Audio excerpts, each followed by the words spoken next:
It's eclipse season, and if you're seeing this August 29th, then we have a moon in Scorpio. We're still about a week out from the first eclipse, but that means we're adjusting. The new moon was on August 23rd. This moon in Scorpio, we're just before our first quarter moon. So we still are figuring out some direction. We're still understanding further inspection. Where do I want to go? How do I want to do it? And with the eclipses coming up, we are kind of in the process of having some truth revealed about these bigger fated changes that are going on in our lives right now. We also have the dark moon in Scorpio currently, also known as Lilith, the unseen mothers, the dark truths about the feminine, the empowerment of the shadow feminine. Lots of stuff around that area. Dark moon has been in Scorpio for a while, starting in the previous eclipse season. Crazy. And in the previous eclipse season, so like fall 2024, the dark moon was a part of the eclipse space with Libra. That's super crazy. Super crazy. So thinking about that time frame, fall of 2024 and then March 2025, so this year. August 29th right now, well, the moon's in Scorpio and we're headed up to an eclipse and it's going to be in the same sign. The moon's going to be in the same sign as dark moon. There's probably going to be some truth revealed about eclipse season, fall of 2024, and then anything that happened around the dark moon moving into, so this previous eclipse season, mother wound stuff, again, the power of the feminine in the shadow, the stuff that we know, but we don't talk about. You know? Right. Sometimes the gifts don't need to be bright, and that's just what it is. So listen for those deeper wisdoms, listen for the deeper, darker truths about maybe some things you've been moving through or kind of what's coming up now. A lot of the September 7th eclipse has to do with destiny. What's our destiny? How do we walk in it? What's the purpose of it? How far along on the path are we? What's the future look like? What do the tools of the previous years look like to help us in that trajectory? And some sort of fated events around that happening.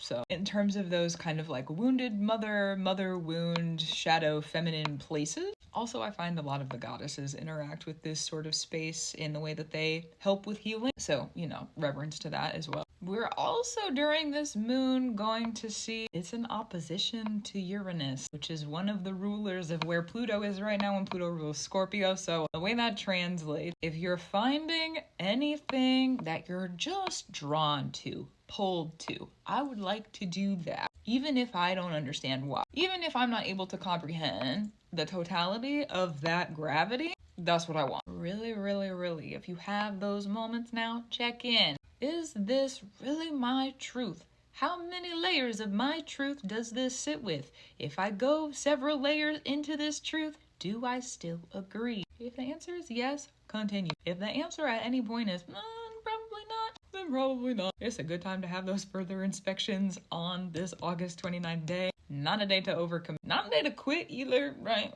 Okay. Unless you really feel like it's necessary, that's also true. But don't overcommit. Take a second. Think about it. Don't overdo it. Look at what's really influencing you. Is it really true, or are you giving into the influences that are around you? Peer pressure is a little bit sneakier sometimes than maybe we might think. The pressure of society, the influence of society, the influence of our colleagues, the influence of trends. Hello, social media. Okay, so check in if you have those urges coming up. Well, maybe I should go do that. That's a little different. I wonder where that would take me. If you feel like you want to do it, for sure.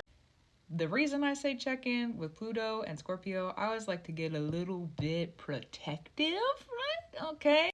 Those, if you follow through with those urges and right now and don't do the check-in first, could lead into contracts that you didn't mean to sign up for. Could get you out of some contracts. Pluto's retrograde right now, so could get you out of some contracts that you didn't mean to sign up for like a while ago. And sometimes we have to walk in blind to situations. Also very North Node and Pisces coded, so there's that. So if you don't know why, you can't figure it out, and you trust yourself, and you still feel like you're gonna go into the trusting yourself is the important part.